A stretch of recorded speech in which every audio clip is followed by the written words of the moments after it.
Let me introduce you to a very sad story, the story of a young man named Henry McCarthy, a story which shows the importance of parenthood.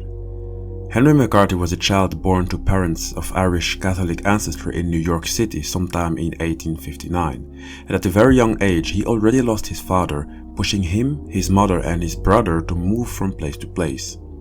His mother would meet a man named William Henry Harrison Antrim, with whom she would get married, and they would all be living together.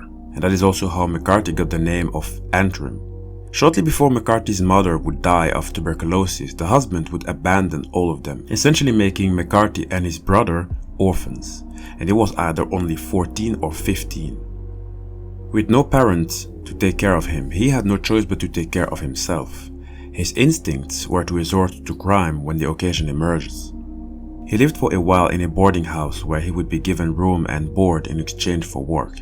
He was however caught stealing food, and a few days later he robbed a Chinese laundry, stealing clothing and 2 pistols. He was charged with theft and was jailed, but escaped 2 days later and became a fugitive. At some point, McCarthy did track his stepfather and they temporarily lived together. However, he was thrown out, and that was the last time they saw each other. McCarthy did steal clothing and guns from him too. After leaving his stepfather, he worked as a ranch hand in Arizona territory. He gambled his wages in nearby gaming houses and got acquainted with John R. Mackey, a Scottish-born criminal. The two men soon began stealing horses from local soldiers, earning McCarthy the nickname Kid Antrim. He got the name because of his youth, slight build, clean-shaven appearance and personality. At some point in 1877, McCarthy was at a saloon when he got into an argument with a blacksmith who reportedly had bullied him on more than one occasion. The fight that ensued ended with the blacksmith being shot and mortally wounded. The blacksmith died the following day and McCarthy was apprehended a few days later. He, again, managed to escape detention before law enforcement could arrive. McCarthy became well known when he took part in the Lincoln County War of 1878. For that, I will have to give you more context. The Lincoln County War was a 5-day-long firefight between two factions. At the one side, you had the side of the businessman and store owner Lawrence Murphy. He and his partners dominated the town and county of Lincoln, New Mexico. They ran the main store called The House. And through their political connections, they controlled the forces of law and order and made money by being the sole traders in the area. On the other hand, you had the group standing behind an Englishman named John Turnstall, who arrived in Lincoln and set up a rival business with friends. Turnstall had the support of the smaller ranchers and farmers in the county, many of them Mexican Americans. And Turnstall hoped to displace the main store, which was called The House, and create his own business empire in Lincoln County. That is why he hired a number of tough cowboys to run his ranch, and McCarthy was among those cowboys, a sort of gun for hire. Flash forward, a war was sparked by the murder of Turnstall by a house gunman on February 18, 1878. Turnstall's cowboys, calling themselves the Regulators, set out to avenge him, and McCarthy played a key part in this. Killings and counter-killings continued throughout Lincoln County, with law officers involved on both sides. It culminated in a 5-day battle in the town of Lincoln itself, which ended in the burning down of Turnstall's store, many deaths, and the triumph of the house gunman. McCarthy had sworn to kill everyone responsible for the death of Turnstall, of whom he had seemed to be very uncharacteristically fond of, perhaps even seeing him as a sort of father figure. So McCarthy and his gang killed a law enforcement officer, Sheriff Brady, and his deputy. And more than 30 people were killed in this conflict known as the Lincoln County War, and McCarthy went on the run. And you know what? The House still continued to dominate and influence the political and economic life of the area. Lawrence Murphy was eventually charged with the murder of Turnstall but was acquitted, showing the power big businessmen like him had. Flash forward, after receiving several bounties on his head for capture, McCarthy got arrested and later killed 2 people while escaping from Lincoln County Jail. So a price was put on his head in 1881 and he was killed by a sheriff called Pat Garrett, who believed the justice system was too weak to deal with him. McCarthy was only 21 years old when he died. And during the final years of his life, newspaper reporters and dime novelists, who often embellished stories about the young outlaw, started referring to him as Billy the Kid. Billy the Kid's stories can be found everywhere, books, movies, and also in the internet. And his data was digitalized, and that gave birth to the Digimon Magnakidmon, a Dragon Man Digimon. When we say dragon, that means that it must have some data similar to that of Dracomon, said to be the progenitor of all Dragon type Digimon. And that data developed differently to create the Dragon Man type and multiple other, which reminds me, we did go in depth to explain all Dragon type Digimon known to exist. Make sure to check it out if you haven't already. The link towards it is in the description box. And you will see that all of these Dragon type have their own looks, but tend to have something physically that will remind the viewer that they have a Dragon ancestry somewhere. And in the case of Magnakidmon, that would probably be the wings it has, with which it can soar high into the sky. Magnakidmon got separated from its team for rather unknown reasons, and it's hard to imagine what might have separated them. Was it a conflict? Certain circumstances? We don't know. What we do know, however, is that it became a wanderer traveling across the digital world in search of its comrades. And in a way, it reminds me of Billy the Kid, who was also traveling a lot, going from one place to the other. While doing so, as the troublemaker Magnakidmon is, it causes trouble and gets tangled up in scandal wherever it goes. It even defeated a Digimon that now gained a new form in search for revenge. I'll explain that in a moment. Although Magnakidmon has a self-centered personality and is often indifferent of its surroundings, it is passionate about things like friendship or gratitude, which explains why it is looking for its friends and why it also gained a new ally along the way, Deputymon, a mutant Digimon whose body got mutated and became a gun barrel. What's interesting about Deputymon and what could explain its connection with Magnakidmon is that it is a somewhat lost and mysterious Digimon. Doesn't really make sense what I'm saying here, eh? So let me explain. See, the details of how Deputymon was born are completely unclear. That is why it is also hard to figure out how it looks genetically speaking.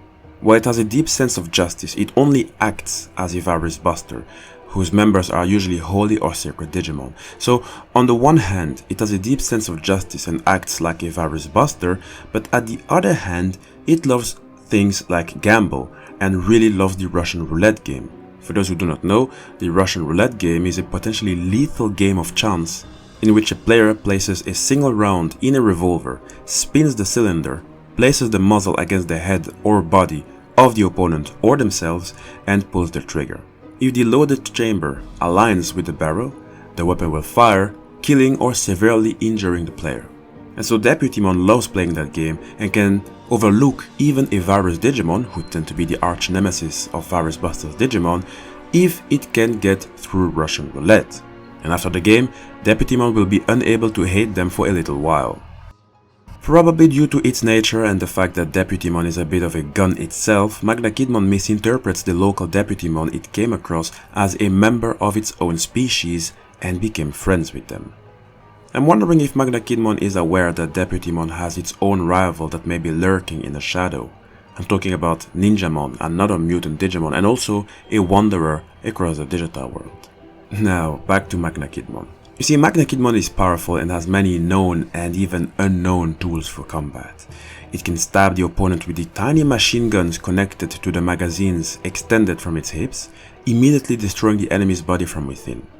It can fly sky high, then aim at the opponent and fire live ammunition and plasma shots from the gun muzzles on its legs and the fingers of its hands, which pound away like falling rain. And it can invoke something called the Chaos Triangular. From the name, I assume it is magic. We don't know its properties, all we know is that it can be invoked when special conditions are met, and we have no idea what it can do. As Magnakidmon loves single combat, it is so severely trigger happy that it fires off bullets indiscriminately once it wins or loses.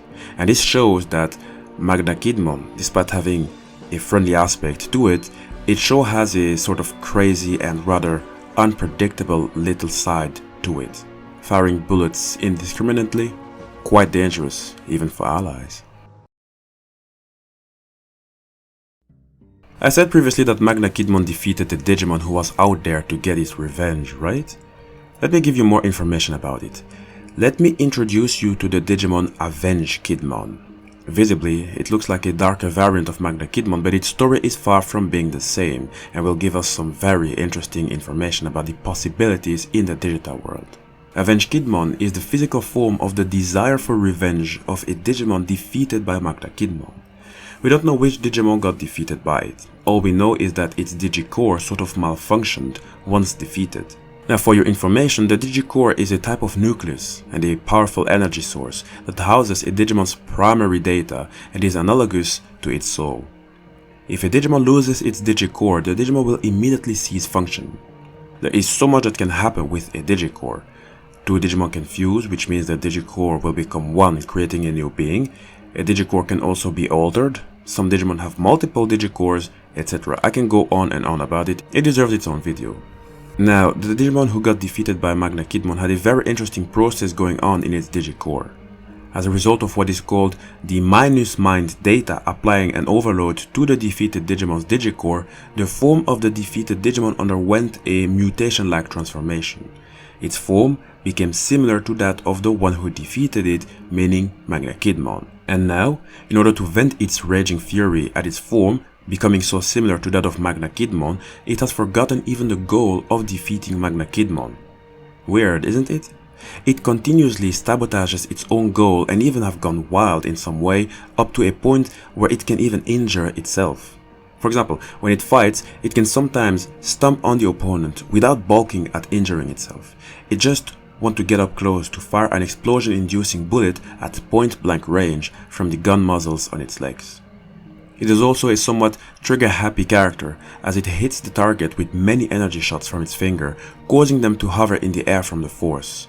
Then it fires live ammunition from its whole body and drives it into the opponent. So Avengekidmon is a Digimon that has a bit gone wild. And the truth is that Magnakidmon may not even know of its existence. So I'd be very curious to see how both would interact with one another.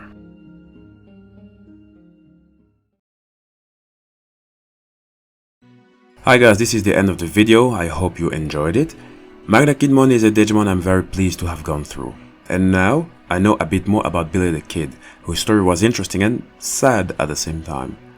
Now, just for your information, Magnakidmon and BEELSTARMON, who we discussed previously, are related. I spoke about BEELSTARMON in the previous video. You can find the link towards it in the description box. They are in fact part of a same team. There's only one other Digimon left that I need to explain first. And once the third member explained, I'll make a special dedicated video to explain the whole team, the possible allies and conflicts they might have, and more. So please make sure to subscribe to the channel. I'm sure you wouldn't want to miss out on that. Also make sure to give the video a like to help the channel resist the sometimes notorious YouTube algorithm. And make sure to write in the comment section your opinions about Magnakidmon and Avengekidmon. And if you want me to discuss another particular Digimon, make sure to also write it down. Make sure to also follow me on Instagram. I need some backing up there if I want to start my other series. So make sure to give that a look. And in case you guys are new on this channel, know that all Digimon related videos are placed in particular Digimon playlists which are always updated. That way you can catch up on newer and older videos.